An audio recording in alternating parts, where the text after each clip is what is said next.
Hey there. Welcome to the Joy-Led Business Podcast. I'm your host, Tina Joy Cochran. I am thrilled that you're here. Sometimes growing a business can ruin your work-life balance and make you feel like you have to be someone you're not, but it doesn't have to be that way. Business should incorporate your faith and honor the creative rural lifestyle you cherish. That's why I created this podcast, to be your personal business coach in your pocket. Here you'll find practical tips, insightful interviews, and easy-to-follow training, all crafted to fit seamlessly into your busy life. Whether you're driving, creating, or taking a walk, I'll be right there with you. Now, let's dive into this episode and start turning your dreams into reality. I can't wait to share this journey with you. With me today is one of the most talented people I've ever met, Charlotte Duron of Little House Handmades. Welcome, Charlotte. Thank you. It's nice to be here. The first time I saw a picture of the sweaters that you make, I just was like, I didn't know anybody actually really made those. I thought just like magic fairies created those. But before we dive too far deep into the specifics of your sweaters, tell me about Little House Handmades and how you got this business started. How do you land here in this business world? I have 6 children, 3 girls, 3 boys, and my older daughters were learning to crochet and making little animals and different things, and I knit. And I just wanted a place that we could share our stuff. And then people started asking to buy things.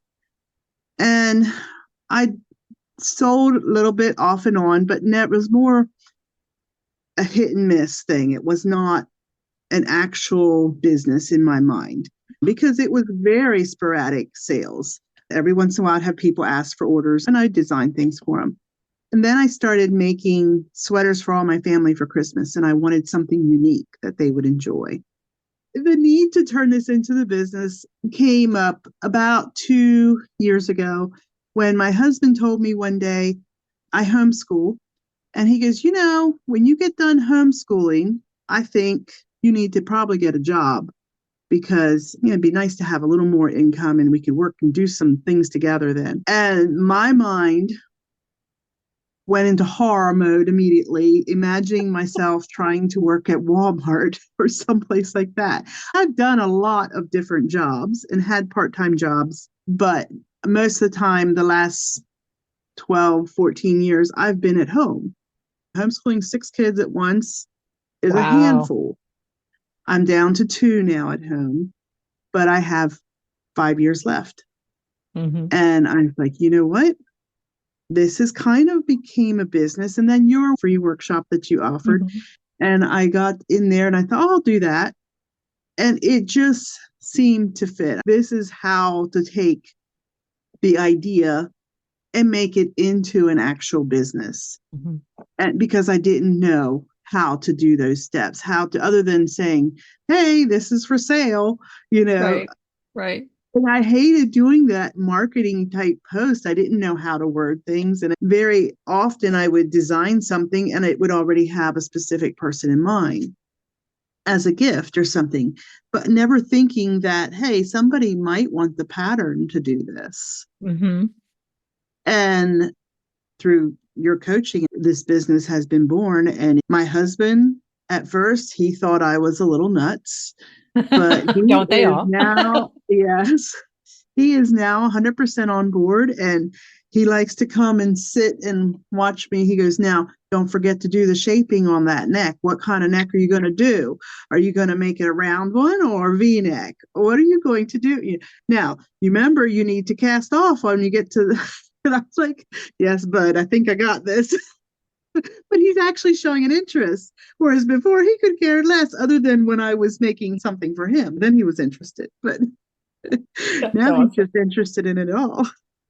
That's awesome. And he's enjoying anything. When I go to places, he loves to go along and talk to people about my business. And it's been a blessing. Oh, wow. Well, I love your story so much because in a lot of ways, it's really typical of what happens to us as creatives is the business grows up around us. It isn't, oh, I need a business, therefore let me go find a product. It's no, I've been doing all of these things and people are actually buying stuff and I wasn't really trying to sell stuff, which is super fun. Uh, and what we have to do is figure out how to make that turn from, oh, this is just kind of a hobby that once in a while somebody pays me for stuff to no, I'm a business owner and I'm going to treat it like a business and act like a business. And that's what I've been seeing you do. I want you to spend 30 seconds to a minute or so on the sweaters and the vests that we're talking about, just so people can get a visual. I call them the landscape sweaters. but I'm not a knitter, so I don't understand the technicals of it. Tell us a little bit about the really distinct nature of what you do. Tell us more about that. I love knitting with 2 or more colors at a time and using those colors to create a drawing or a picture in the back. Like my husband's vest has a buck on the back of it. My one son has an elk on the back of his. Another one has a wolf. Another one has a bear. I've done one with a train. I can take almost any cross-stitch chart or whatever, a hummingbird, a race car, anything, horse, cowboy, and transfer that and put that into the knit pattern so it goes on to the back of the sweater or along the edge as a border. I've done floral ones. Wow. It adds a whole lot of detail. So if your special interest is hummingbirds or something, I can create a unique garment for you that has hummingbirds on it that no one else will have one like it. I Probably love it. create a pattern and name it after you. So there we go. Right. So essentially, we could describe you not just as a knitter, we could describe you as someone who is an artist with yarn. I know you paint too, right? So when you talk about all the things, your daughters do different things, you do different things, it's all created by you, hence the Little House Handmades. Yes, it's anything that we do by hand. And my older daughters don't live at home anymore and aren't making things for the page. So usually anything that's on the page is my own. Right. My youngest daughter is learning some of it, but she'd prefer to just draw her little characters that she creates in her head. And it hasn't really taken up the fiber art stuff very much yet. But it sounds like you could almost get to the point where your daughter is drawing some things and then the next thing you know, they're on the back of a sweater because you transitioned it into, right? Yes. She drew a little picture of a cat recently and it inspired the one sweater that I'm creating now for the little girl I babysit for. And I'm writing up the pattern. It'll be a Mila May sweater and it has a little kitten peeking out of the front of it. Wow. Wow. So it's not just about the sweater stuff. It's not just about the finished product. I keep hearing you say the word pattern. So tell me how patterns fit into your business and how they fit into what you're planning for your business. I had broke my ankle for the second time several years ago. And that's when I taught myself to use 2 colors at a time. And during that time, I also wrote my first pattern.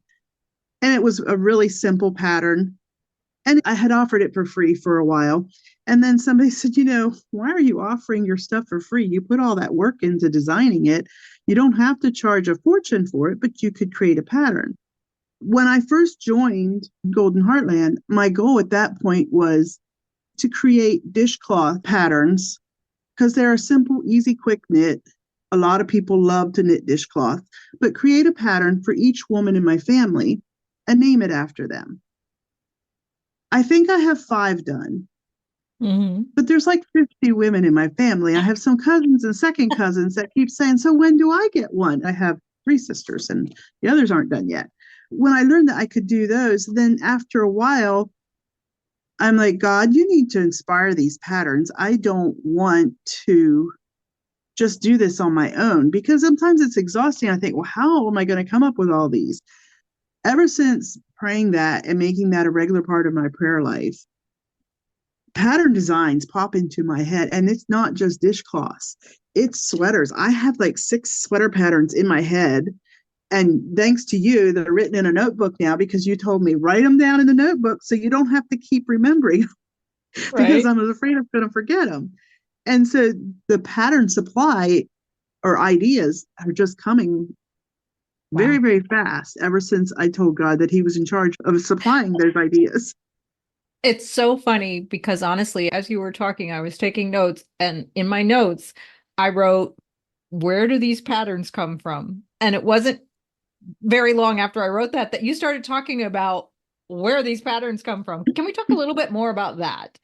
You said the supply of patterns is now becoming almost overwhelming a little bit, right? It is at times. The other morning on the way to church, I'm sitting there, my husband's talking to me about something, and I see these leaves starting to blow around, and an idea for this sweater that I'm wanting to make from all hand spun yarn. I Oh, wow. have the base color yarn because my neighbor girl gave me that fleece to spin. Mm-hmm. And I know that I want to make a sweater out of that, but I didn't know what design. And I kept running over ideas. But that on the way to church, I suddenly looked over at my husband and said, I know exactly what this sweater needs. I just got the idea God showed me in those leaves that are falling over there. And so, Wow. yeah, it just comes, and it's very, very clear when it does. Mm-hmm. So you And get a picture of what the end result looks like, and then you've been yeah, given talent to be able to translate that not only into the finished product, but to a pattern that other people can then purchase. yeah, yeah. Wow. So I'm finding sweater patterns take a lot more editing and prep work than dishcloth patterns. And this started because you said, Lord, show me what to do. And sometimes it's bigger than what you think. Yeah, it is. It is. I have learned a lot in writing the patterns of how to do it and how not to do it in the last year, even has been huge. Right now, I have one pattern that you can make, oh, I don't know how many different sweaters from it because it has several options for body styles and several options for sleeve styles, and it has an optional trim that you And can put on it the has a sleeve. name. What is the name It of this does. pattern? It's called the Lancaster Lady, and it is set to be released December 1st of this year. Wow. The 3 samples that I have knit are getting close to being all completed. 2 of them are completed. The third one, I just have one more sleeve to do on that. And then Mhm. those samples are knit. I just need to finish the math out for Because there's a little bit of math everything. in all of this, There especially is. when you're talking sweaters in different sizes. Like you said, the Right, big and right. small Because make the difference. this sweater goes from a size small to like a 3 or 4X, I think is what I had Wow. written it down. And so I need to make sure the math works for all those. Now, it does have a very forgiving style to the body because it stretches a lot. I mean, and snaps back because of the ribbing type work on it. And Right. so the small one might actually fit a medium person if they like a snugger fit. If they don't, Right. and if you make a large one, it might actually fit a small person because of the way the body is designed. Wow. Wow. So, yeah, I'm getting excited about finishing that one. What's interesting, you have people already waiting for that one. Is that right? Yes, I do. I And they're have not several waiting for you to people. make it for them. They're waiting for this pattern. Yes, I've had several people say they want this pattern. They want to know when it's coming out. I have a friend who has just learned to knit recently in the last year or so, and she's never attempted an adult sweater. But she's seen the pictures of the ones that I've been putting up, and she goes, that's going to be the first sweater I make myself. She lives in another state, and so she has a close friend who said, you get that pattern, I will help you work through doing it. It looks beautiful, but it's not terribly complicated once you get into it. It's pretty straightforward. Wow. It I know some people have looked at it and said, oh, they think it's going to be too challenging. It really isn't. It has 2 little cable stitches to learn, Okay. but they're very simple cable stitches. Wow. Wow. So, So you make what looks complicated is actually not necessarily as complicated as it looks. However, mm. and I warned you when we started this conversation, I was not going to be able to complete this conversation without talking about steeking. I have learned so much about knitting and the process. And I love when you talk about that this starts with you seeing leaves and God putting an idea in your head that leads to a pattern, that leads to you being able to offer not only the pattern, but the service of knitting it for people and or the finished product, just any place in that. We had a retreat with our Golden Heartland Academy folks, and you brought a project that you were working on, and you said, I'm going to steek this in front of everyone. And I didn't know what that meant until you laid out this beautiful piece of knitwear and then grabbed the scissors. This is how bold this woman is. I think it's a great example of what you are willing to do. So what is steeking and why do you do it? Well, I honestly, it was only a few years ago that I learned that steeking was a thing. And I never did it until after I joined Golden Heartland. I knew that I wanted to at some point, but I just didn't have the courage to go do it. I was too scared. And it's gotten easier. Steeking is when you want a cardigan sweater. So you look at these nice pullover sweaters that have the beautiful yokes with all the design, the color work design. Color work, you can do it working flat knit, which is back and forth, doing a knit side and a purl side, but it's a little more complicated. If you can knit in a round where you're just knitting in a round and it's all knit stitches and you're only going one direction, your yarn doesn't get tangled up with the different colors as much. It's just easier to keep track. Right. But not everybody wants to have them. Sometimes these sweaters are very warm. Right. And a pullover is hard to take off in public when you get too warm, and you just are more limited in when you want to wear it. Whereas a cardigan, you can wear it and open the button or whatever. So the idea is that you're knitting this in a round and you knit a few extra stitches where your button band would go, where you would cut it open for the cardigan in the front. So you said cut it open. You're scaring me. Well, yes, because it's knitted in a round, so it looks like a pullover. Okay. But a cardigan opens down the front. It has buttons to close or a zipper. Okay. And so you're knitting it, and it's all one piece like a pullover. Then you take those extra stitches that you knitted in the center. Usually I do them, like if you're knitting in a round, I'll purl those stitches so I can see exactly where they are. Or some people will knit those in a checkerboard pattern with the different colors so that they know exactly which stitches they are. Now, not everybody felts their work before they cut it. I'm just not brave enough not to do that. And so I needle felt those stitches really, really well so that the needle felting makes all the little fibers rub together and makes it mat-like on those stitches so that they don't drop. And then I lay it nicely apart and cut straight up the middle of it, sew the edges back, and then pick up stitches and knit the button band on them. And wow. It's a cardigan. Wow. Yeah. I remember when you did this. There's a video of it on your YouTube channel. Yes, there is. And you said a couple of things here that I think are significant, which I did not know, that you had never had the courage to do this until you were part of the Golden Heartland community. Is that what I heard you say? Yes, I had wanted to try it. Right. But I was scared. And I think my husband's sweater that I made with the big bass on it was the first one that I actually ever did. Right. Yes. Wow. It just goes to show you that creativity takes courage. And with our business, it's the same thing.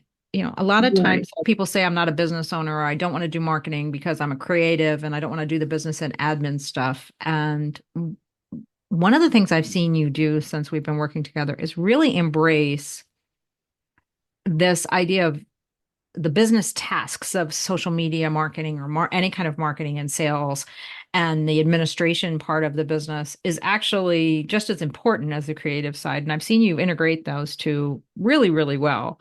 Talk to me about that, because when you talked about your business, you said it just kind of evolved. How has that worked for you as a incredibly creative person? So many creative people say to me, I can't do the business side of this because I'm a creative, but I've not seen that in you. I've seen you be able to do both. Well, I attribute that a lot to your coaching because I was terrified of trying to sound salesy, which almost everybody says they don't want to sound salesy. They don't want to be pushy about it. But when you helped me understand that it's not about trying to sell them something, it's saying, hey, this is what I have to offer. If you're interested, contact me. The ball is always in their court. You can't force somebody to buy, but you have to be clear and concise about what you're offering and what it costs, and not feel embarrassed by that. I mean, these sweaters take hours upon hours it's nothing to spend 80, 90 hours on a sweater just Right. working to knit it. And so there is a cost involved. And I don't have to be ashamed of how much it costs to do these, because it's reasonable. It's slow fashion. It's not something fast that I'm going to mass produce. These are one of a kind, heirloom quality. Exactly. And I love that you're really comfortable with those terms and getting comfortable with, this is what I do. That our job is not to make everybody want what you have. Our job is that clarity and being clear and concise about what you have available for the people that want it, because it's not for everyone. Right. And it's fine if somebody isn't, that's fine. We can still be friends. There it is. We can still be friends. I love that. Right. Because it isn't about that. It's about just basically, do you want this? Or if you don't want it, somebody will. If not, we go on. We're going to land the plane here. What is the future of Little House Handmades? What do you see in the future? I would like to have a large pattern base, because patterns are something that once they're there and they're on my website to sell, I don't have to do another thing with them other than advertising. They're there, they're always available. And so I'd like to have a large base of patterns, and then eventually travel from Fiber Festival to Fiber Festival, meeting people and talking to other fiber enthusiasts. I do teach some classes when I do these, and I would love to do that. My husband seems to really enjoy it when he goes along. As age progresses, I'm thinking that slowing down a little bit, us taking it, the two of us going and traveling, and I can take the business with me and do orders on the way, do some, events, and create patterns. I often am inspired when I'm outside, and so camping or doing something like that would be down my alley. It sounds so cool. As you're talking, I'm remembering this event that you went to, and the first year that you went, you brought your husband with you to prove to him that there were actually people that were interested in what you do. And then the second year, your husband came, actually, you had a booth and you taught, and your husband ran the booth. And by the end of the event, it was no longer Charlotte, it was your Oliver's Oscar's wife, yes. Wife, right? Everybody knew me. I'd start talking to them when I would finally be out of class, and they'd say, "Oh, you're Oscar's wife." Everybody knew who Oscar was. He's a chatty guy.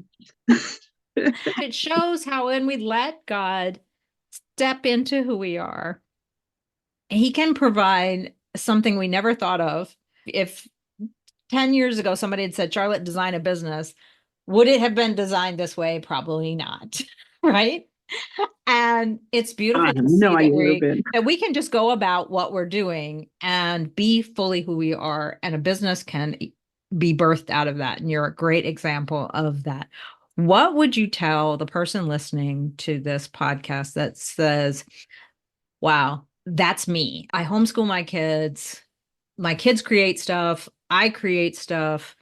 Sometimes people buy it. We've done a couple of craft shows or farmers markets. What would you tell them would be your best business advice for them if they are thinking, I don't want to work at Walmart when the kids graduate? What would be your best advice?